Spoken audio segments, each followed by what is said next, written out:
একবার শ্রী শ্রী ঠাকুর বাগানের ঘরে বসে আছেন।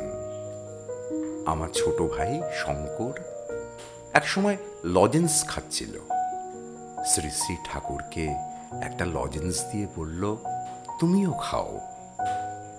সামান্য হেসে সামনে বসানো শ্রী শ্রী ঠাকুরের ছবি দেখিয়ে শ্রী শ্রী ঠাকুর বললেন, তুমি ওইখানেই দাও, দেখো না আমার দাঁত নাই, তাই ওইখানেই দাও, তাইলেই আমার খাওয়া হইব।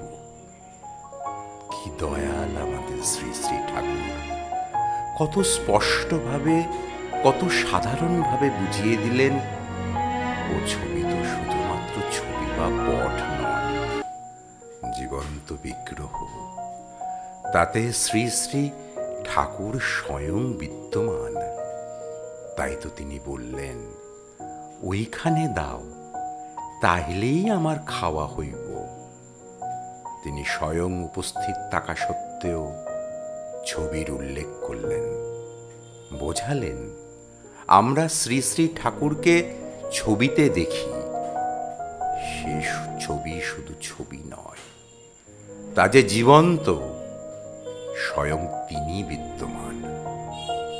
আমরা বুঝি বা না বুঝি, দেখি বা না দেখি, শ্রী শ্রী ঠাকুর তাতে স্পষ্টভাবে আছেন।